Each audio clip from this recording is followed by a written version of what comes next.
lab, I guess.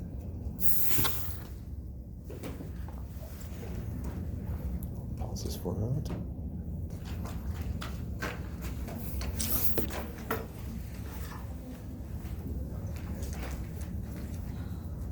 All right, any questions?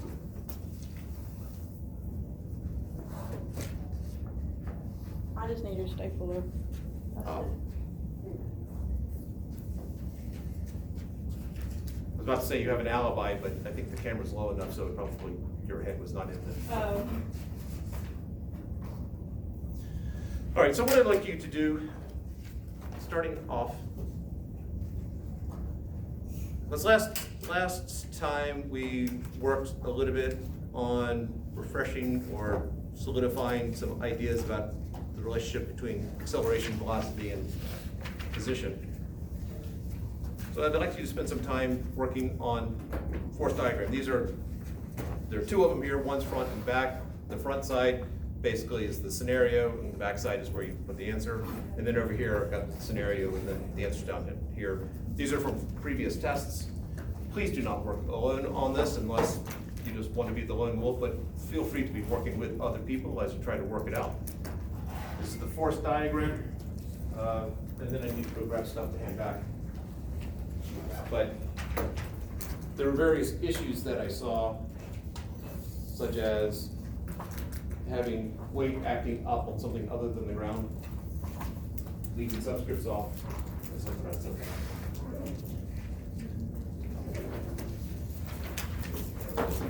Three here, pass this on, pass one on.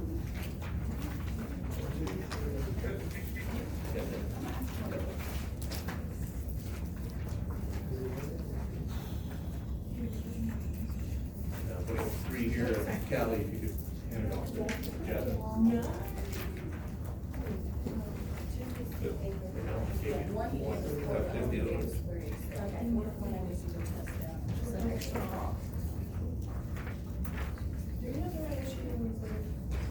What?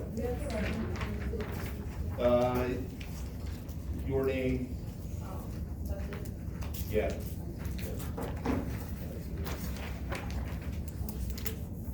You should share. Can I give you an extra? Yeah. I have double of one, and then she needs the car one. Needs the car one? Yeah. There's the car one.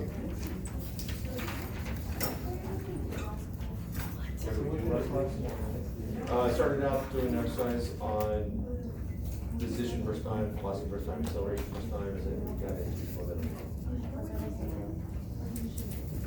Be up there if there was something to do. So Master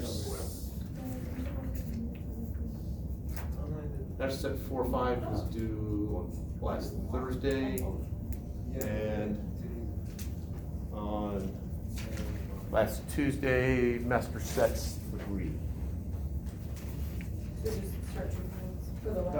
One file is fine, I'll separate them. All right, please, some of you are going solo. I guess that's your prerogative, but don't feel like you have to. Meet someone new. If you're trying to remember what a force diagram is, that's the whole F-town.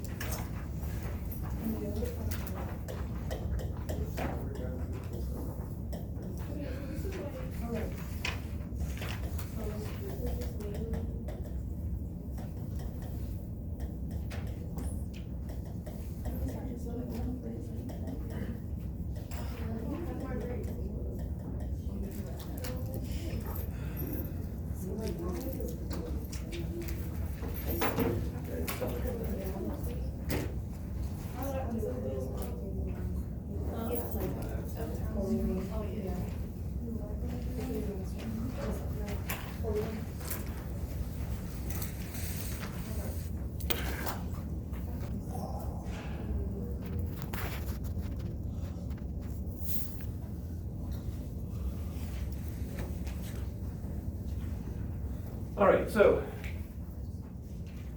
we got F-towns, our checklist.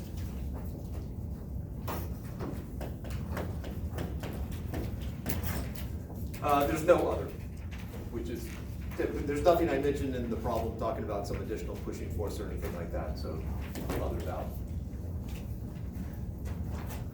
I'm gonna suggest let's start with weight. So what has weight? Or probably easier, what doesn't have weight? What is not gonna have a weight acting on it? The rope. Yeah.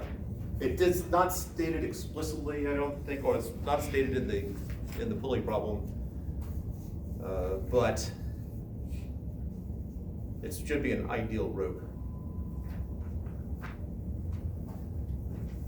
All right, so everything else is gonna have weight. What causes that weight?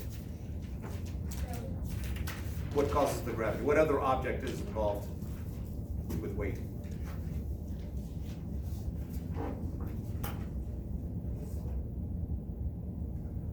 The weight on the person is caused by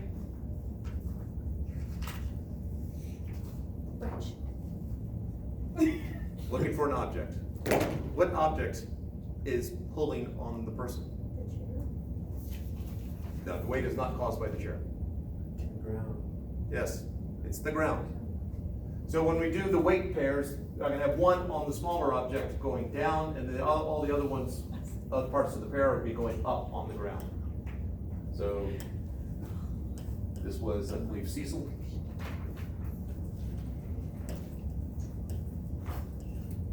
This box or bale. We have weight of truck.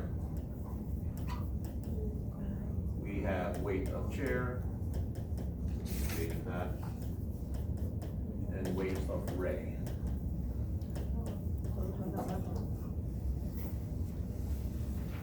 So that should be, I've got, ignoring the rope, I've got 5 objects, 5 small objects, so it gives me 10 total. So we are here, so there are the 10 weights there. So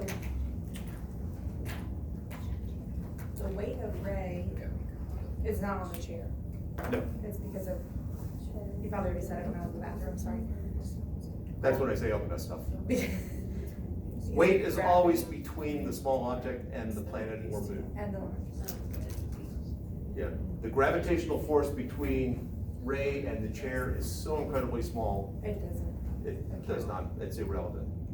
Unless you are doing the multi-million-dollar gravitation experiments, which we are not.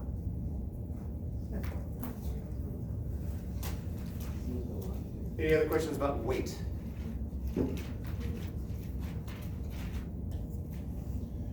All right, I think, well, tension is relatively simple because it requires a tight rope, and we got one. I know tension is always going to be, tension is a pulling force, so it's pulling on the ends of the rope. So I have a tension here, and I have a tension here. They are not part of the same pair. We talk about forces in pairs. They just happen to be at the ends of the rope. In a less ideal world, they would not be the same tensions. It is an ideal rope, so you can use the same subscript there because it's the same rope. However, what is pulling on this end of the rope? What is it attached? The chair. Yeah, so there should be one on the chair, opposite that direction. And what's pulling on this end? Cecile's hand. Cecil. I heard his hands.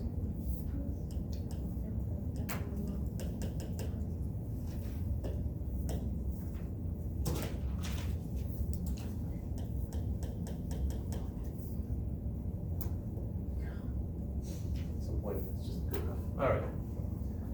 So those are so with a tension, I got a rope, I'm gonna have a pair at each end. These are part of the same pair, these are part of the same pair. So if you wanted to do a subscript, these would have the same subscript, those would have the same subscript.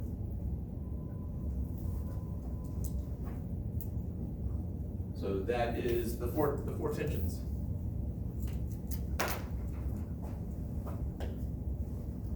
Normal force, I think, is wherever there's contact. So what is touching what? Cecile and the hay bale, or the bale, All right, so this and the Cecile. However you say it.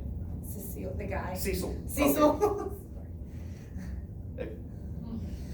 If you want to throw an extra LE in there, make it Cecile, then sure.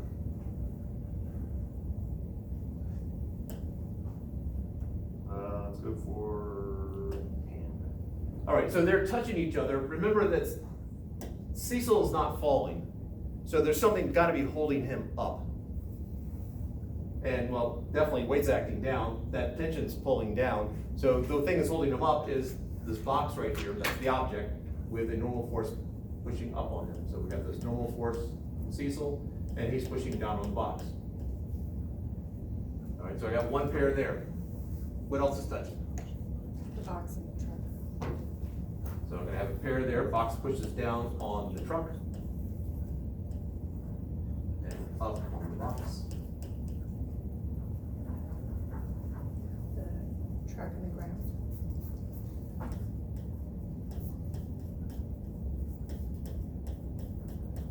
Now, there are some students who are going to put two different normal forces here, one for each wheel.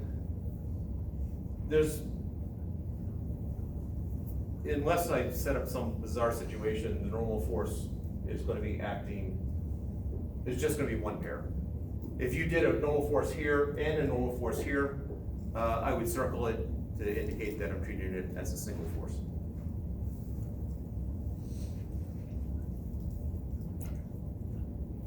All right, we've got a couple more things that are touching. Chair and truck. Chair and truck. All right, so again, since this is where they're touching each other, and I think, did I erase anything? I think you just added a dot. So we have this normal force up on the chair and then down on the truck.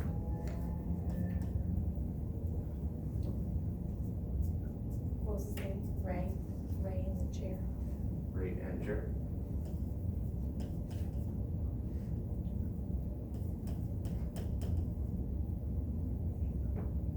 And then the last one, a couple of people realized that they were missing something and had forgotten about that last point of contact. And the last point of contact is between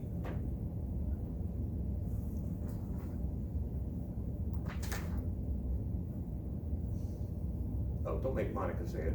Ray in the steering wheel? Yes, Ray is touching the steering bar stick.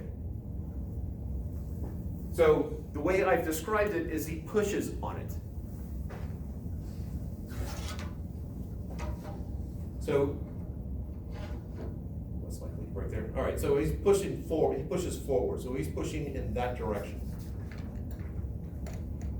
Well, you see the stick is moving that way, so something's causing it to move that way. Well, that's the normal force causing it to move that way. So there's a force acting that way on the stick.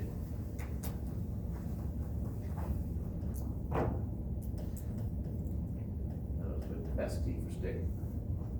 It's caused by his hand, so there's got to be a force that way acting on his hand. Now there's also friction. As he pushes on the stick, his hand is going forward. So his hand, the stick has to be rubbing against his hand. So if the stick is rubbing against his hand that way, or his hand's rubbing that way on the stick.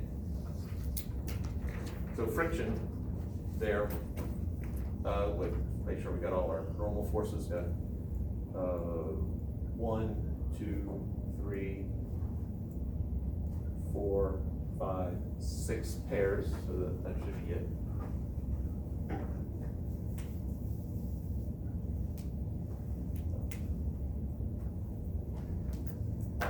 And so friction, there's rubbing going on there, there is friction. In some cases, there's not rubbing because it's static friction, but this is kinetic friction. And his hand is rubbing down on that, and we can go for a different color, just with absolutely stunning visual effects. Purple. Yeah, that's easily seen. And it's acting that way.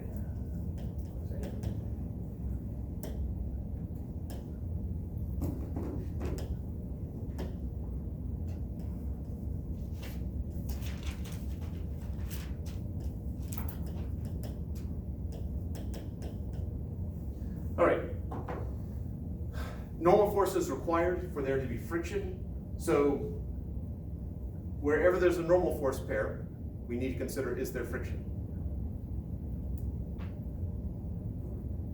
So is there friction between his butt and the chair? Yes. Remember, he has slammed on the brakes. He wants to slide forwards. I assume they still show the gory driver's ed films. So, not wearing a seatbelt, slams on the brakes. He wants to move forward. The friction says, no, not on my watch. So we've got friction acting here on Ray and that way on the chair. Wait, he wants to move that way, so yeah. The chair also wants to move in that direction, especially since he's dragging on it. And the truck says no.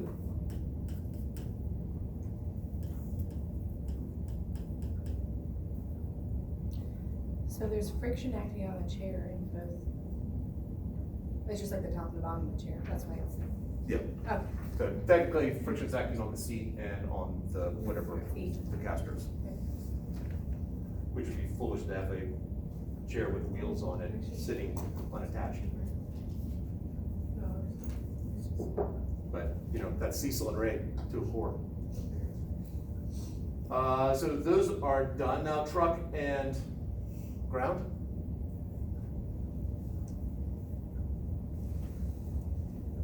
He slammed on his brakes. Did I say that the wheel's locked?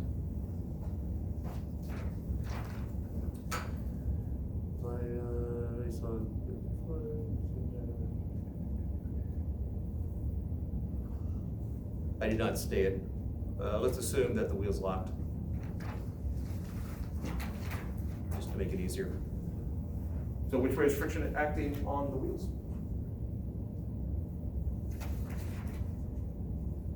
Oh, again, don't make Monica say it. To the left, yeah. Especially if the wheels are hot, it leaves skid marks there. So there's friction acting back this way, so force on truck, and then opposite direction on the ground.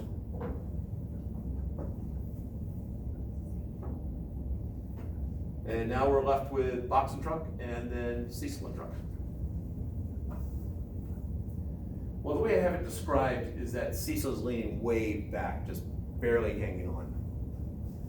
Yeah, Cecil leans way back, but manages to keep his feet from sliding forward by holding onto the rope which was attached to the back of Ray's chair. So he's leaning so far back, but things aren't sliding with him. In other words, his feet want to go that way, and so friction must be acting this way. And then other one there. And the box wants to slide forward.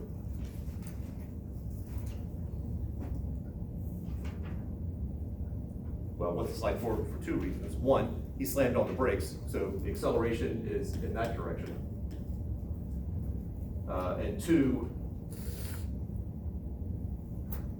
so inertia wants to make it go this way, and also the force from his feet wants to make it go this way. So, friction on the box. It's supposed to be a B.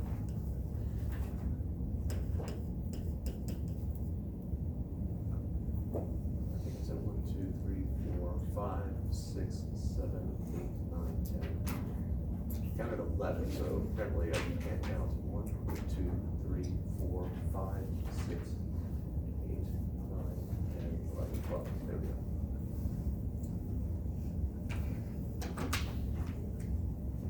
Questions about this one?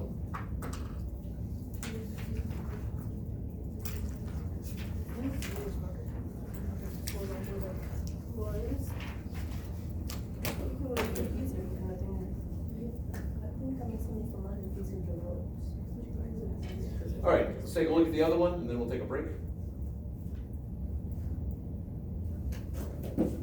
We have 2 ropes this time, so we will need to use some subscripts, at least 2 subscripts for the ropes. But let's start out with weight. What has a weight acting which way? Oh, let's pick somebody. Or, Jennifer, were you about to volunteer? Were you about to say?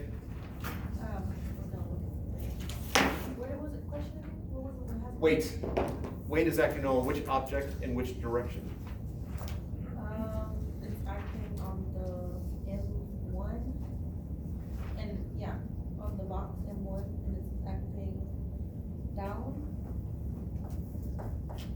And then from the ramp or the floor, yeah, that is going up. right. Also, Keep going, you're on a roll. okay, from, the box M3, it's going down. And then up from also from the M2, it's going, yeah, down. And then also from the little triangle, the M, no, from the ramp down, yeah, right there. It's going up. Yep. Right. Yeah, that.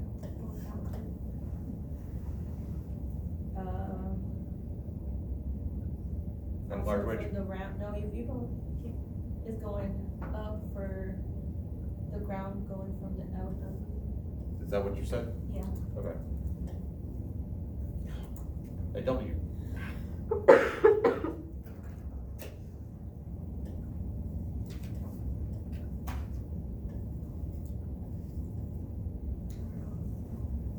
All right, the ropes don't have it. If you did include a weight of the rope, it's not technically wrong, just unnecessary. And I would circle it and write in some scroll IGN, meaning that I'm going to ignore it. It did not state it explicitly that that's an ideal rope, but assume that on this type of problem, it will be an ideal rope. All right, weight is done. Let's see, we've got 1, 2, 3, 4 pairs, so there should be 8 of them. Happy?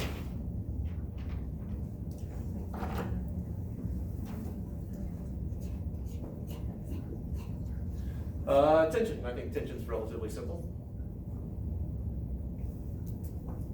Where are the tensions? Besides at Thanksgiving dinner? The tensions will be on the rope